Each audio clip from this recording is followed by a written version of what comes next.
our closing speaker for this morning in the person of Mr. Yeni Omotunde. Yeni Omotunde, the man with different names to different people. Okay, so I don't even know where to start from him. He's an agronomist by training. He's a serial entrepreneur. He's been into different areas of the agricultural value chain as an entrepreneur with a keen analytical mind, reputed to have one. And I'm sure we'll be getting a lot of those of that this morning. So he's the director of Ron Buane Gas Company, RBC, which is started in 2010 in an 8-year project with no one else but Nine Mobile. And it was after that project, he's continued to offer logistics and other services to small SMEs and other institutions, non-profits and religious and others. He also has a second company that is a consultant, principal consultant, called Melmelis Farm Resources. It's an agricultural delivery company, project management and delivery, farm management, and all kinds of things related to the agri sector. So he's consulted for individuals and companies and multinationals and even universities. He's done a lot of partnerships with the Federal Ministry of Finance through UWIN. If you remember, UWIN, the grant scheme that under Jonathan at the time. His company has won an award of excellence and distinction by the Federal Ministry of Industry, Trade and Investment. And in 2014, he is the president of Akobo Ibadan Fruitful Vine Farmers Multipurpose Cooperative Society. So he's a farmer to the core. Not just a farmer, but a farmpreneur. Because he's a very, I met him, and the very first session I heard him speak, and I was like, wow, this guy is a very entrepreneurial to the core. You know, just enterprising and entrepreneurial, everything combined. He's a business coach and mentor to many, and so that's why he's one of our speakers that is making this session role for us today, and he'll be sharing from his wealth of experience with us. And he speaks in different conferences and seminars regularly. He's happily married to Mosumola, and they are blessed with two adorable daughters, Ebunoluwa and Oluwa Sheung. You have to help me with that one. Babarala Yemi. Okay, you have to help me with that one, brother Ron. So please join me with a 111 to welcome him on board as he takes it over for the next 25 minutes. Are you there, sir? You can unmute yourself now, please. Or please, Mr. Temida, you can help us unmute him.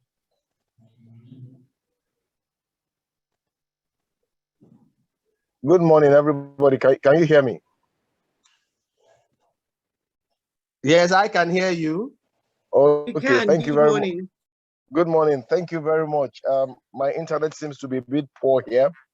I don't know what is going on. So if I'm unable to do video, I'll just go back to only audio. Thank you very much for this opportunity. Pastor D, thank you very much. My brother Charles, thank you. All the facilitators that spoke before me, I want to really thank you. You've made the job easy, an excellent job that they've done this morning. For every other participant this morning, I want to thank you also for taking the time out to be here this morning. The subject that we're looking at and considering is a very, very important subject, simple but very important.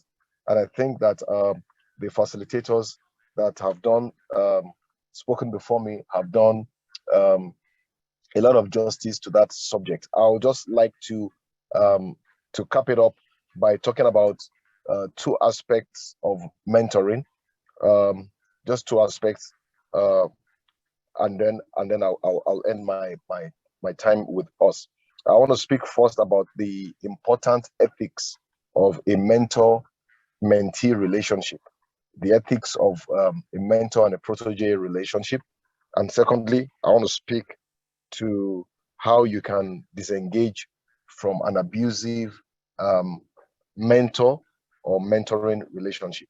You know, let me just very quickly say this, and I'm going to build on what our initial facilitators have done. Let me say that you need to understand the relationship between you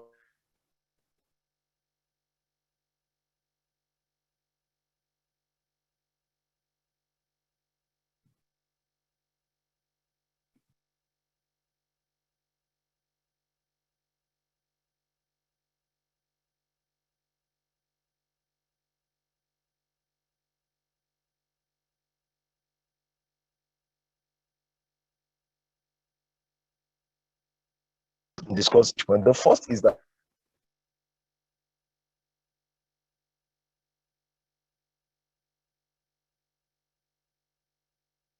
am I the only one losing him?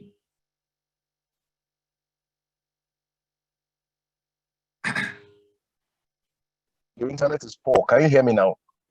Okay. Yes, we can hear you now. Okay, so I think the video is not okay. So so the first I want to say is that your mentor is not your financier. One of the reasons why a lot of people you know, abuse the relationship is because they expect their mentor to, you know, meet their needs, to pay their bills, you know, to give things to them. You are in that relationship basically, you know, to learn, and like the first speaker said, to be empowered. The mentor will not necessarily bankroll you. Your mentor is there, you know, because he himself has his own bills, he has his own responsibilities and obligations. Okay, what he's there to do is to show you how to get things done. He's there to show you how to raise money. He's there to show you, you know, for whatever it is. So if you're in business, for instance, your mentor is not your business sponsor. He's not your sponsor. He may give you money. He may partner with you. He may do any of those, but his primary responsibility is to show you how to get those things done. A lot of people become offended when they expect that discussing a problem with their mentor, they expect their mentor to solve the problem. Your mentor will show you how to solve the problem. He may not necessarily solve the problem for you. So the first I want to say is that your mentor is not your sponsor, is not your financier. The moment you begin to place demands, financial demands on your mentor, most likely he's going to shut out and cut off that relationship, okay? Because you're going to be a liability and a burden to him, okay? So your mentor is not your sponsor. The second thing I want to say is that the ethics, the protocol of that relationship is that the mentor shouldn't be the one running after you. Now, he has your best interest at heart. He wants to bring out the best in you, but your mentor shouldn't be the one pursuing you. Okay, it is when the student is ready that the teacher appears. Okay, in every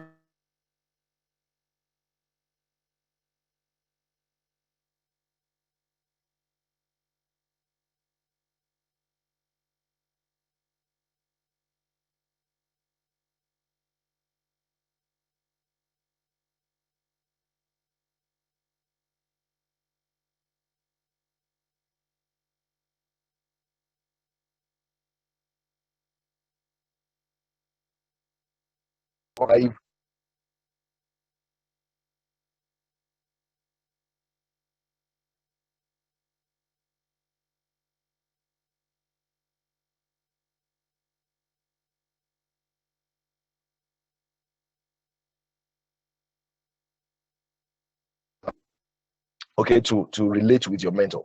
This is very important. You know, I've had people, I relate with people in a mentoring capacity that are my mentors. I have people that I mentor, you know, and I have found out that the relationship is mentee dependent, is not mentor dependent largely. Because you see, whatever it is that you are looking at in your mentor, he has a level of commitment that is making him generate that result. Okay, he won't leave that commitment to chase you. You are the one who needs to learn. So you are the one who will pursue the mentor. It's just the protocol of that relationship. It's not that the mentor doesn't care about you. Of course, he will check on you once in a while, but he won't pursue you. There's a difference between checking up on you, following up that, and pursuing. They're two different things. Don't let me flog that issue. The first is that he's not your sponsor. The second is that he shouldn't be the one running after you. Okay.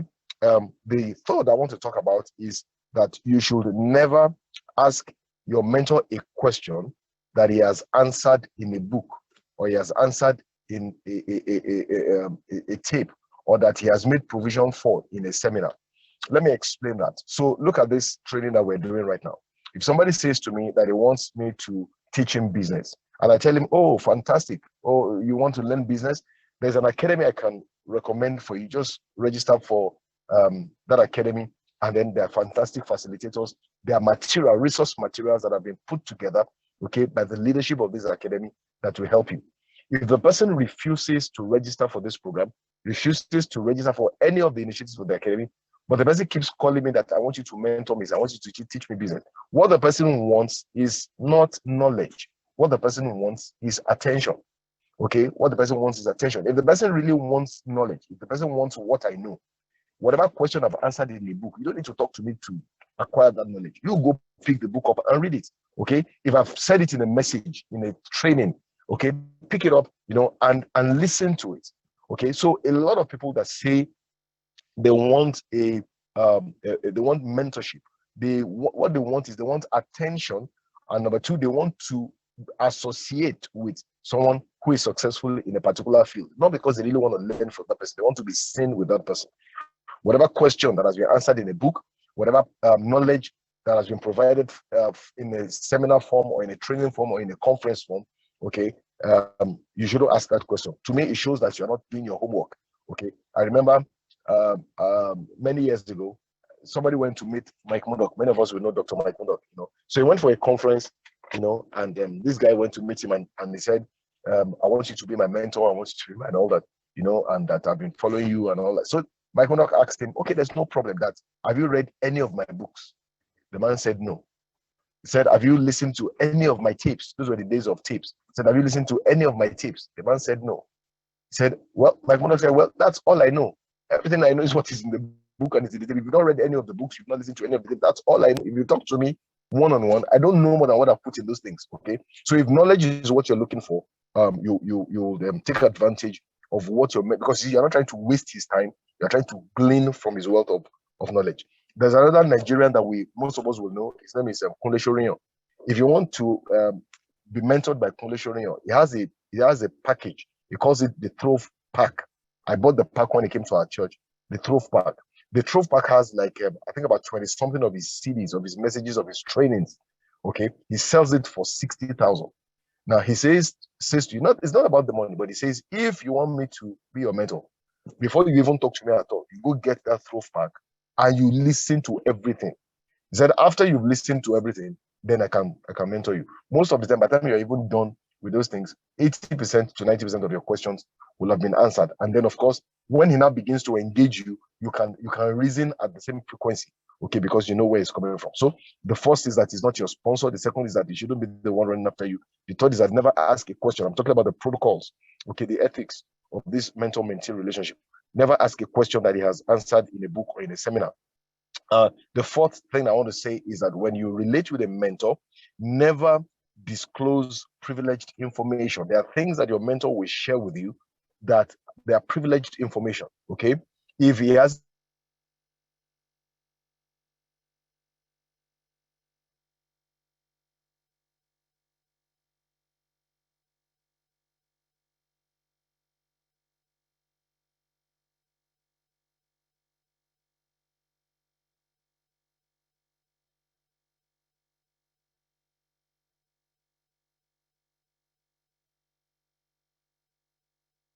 you are close to somebody, it gives you access to some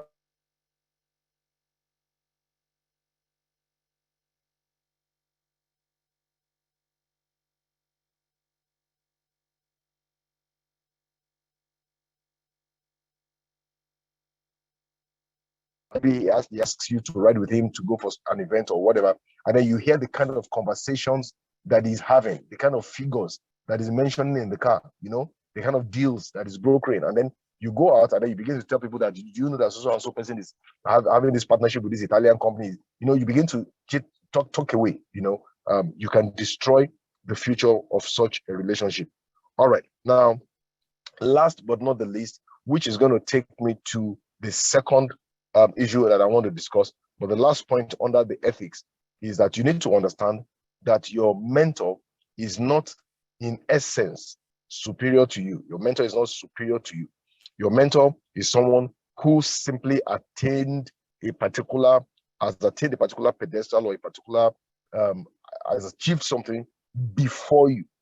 The key word there is that he has done it before you. Whether it's a career, it's business, it's ministry, whatever it is, he did it before you. He has been able to do it before you.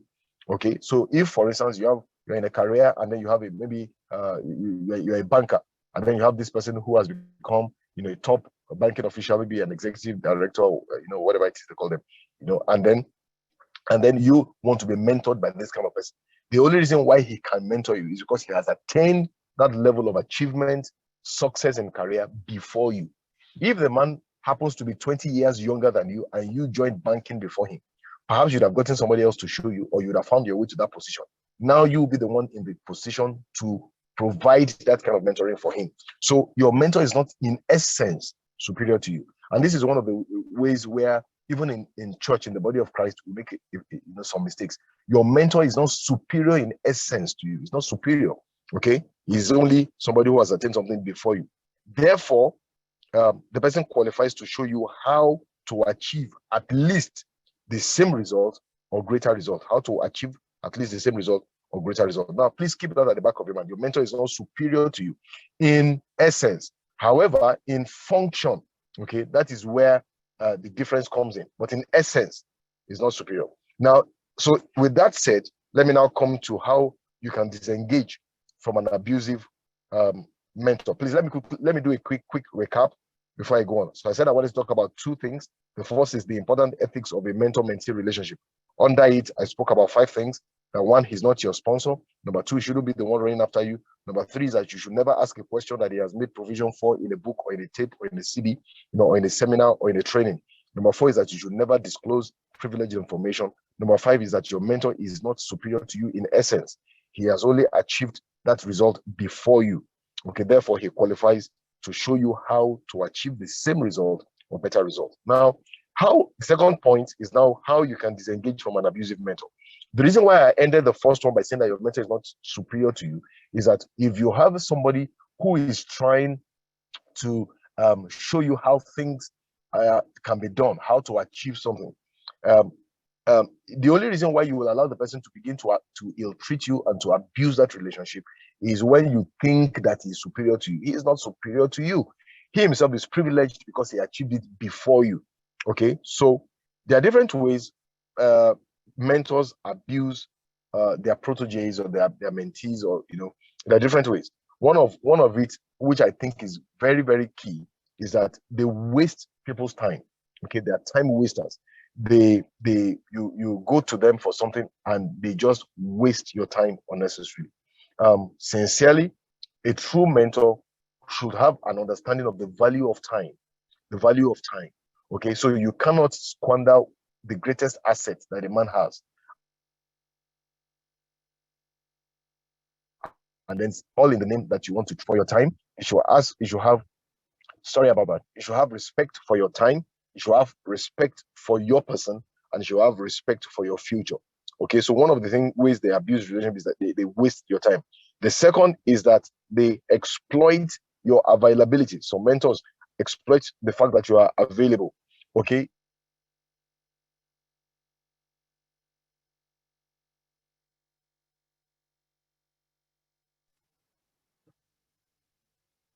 Can you hear me? They don't trade, so they exploit your availability, okay, and they don't trade value for value.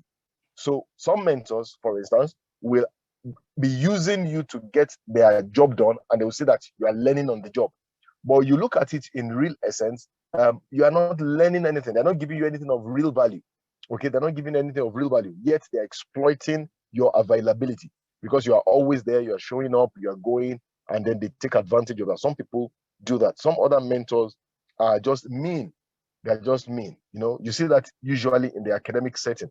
You know, you have somebody who is doing a PhD, somebody who is doing that, and the supposed supervisor is supposed to be like a mentor to guide you to achieve that result. And then you see them use you for every kind of thing, and they are not even particular. They don't have your interest at heart. Okay, so you see that in different kind of relationships. So there are different ways that you can be abused: your time, your availability. They can be mean to you, treating you, and not offering value for value. Now, the simple way to disengage from an abusive mentor is first to realize that there's no one person, there's no one individual that is the only one that can help you to achieve a particular result. There's no one person, okay? Human beings exist in kinds. So there are several other people who are replacements for that person. So if the person is unwilling to perform that role, despite the fact that you have postured yourself in a way to learn from that person, I believe that you should have a conversation about it. Number two, you see, once you understand that your mentor is not superior to you, you know, he can be older than you in age, he can be richer than you, he can be more successful than you, but this person is a human being. You should have a robust relationship about it, okay? If you are not getting what you are supposed to, what has brought that relationship about, if you're not getting it, you know, just have a conversation. If it's something that you can talk about, you just appreciate. Thank you very much, you know, for how much you've been able to help me to achieve in this and this and this. But I think that I would like to, you know, consider some other, you know, and then you discuss it, and then you move on. Okay, so because the core of mentorship is when a student is available to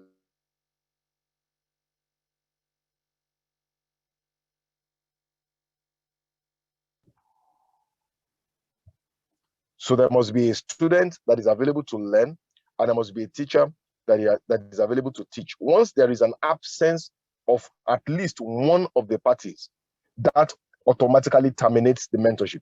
Once the student is not there to learn, there's no mentorship. Once there's no teacher to teach, there's no mentorship. You know, so if the person is not giving you that value, please engage that person in a conversation, and don't feel that once you lose this mentor, you have lost it. Whether it is in business, or it is in career, or it is a marital mentor, it's a ministry mentor, whatever it is.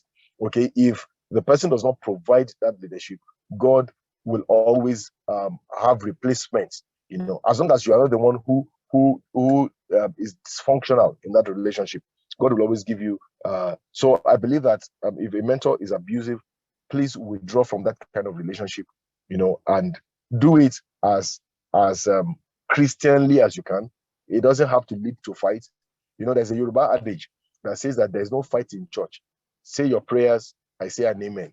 Okay, because in church, Shadran Shamin. So it's a very simple thing. Have the conversation and withdraw. So thank you very much. That will be all for my session this morning. I want to appreciate again my brother for the opportunity. My brother, thank you very much. I appreciate it. Brother Charles, thank you. The facilitators that spoke before me, Robimbo and Sister Lola, thank you very much for doing a fantastic job. Good morning, everybody.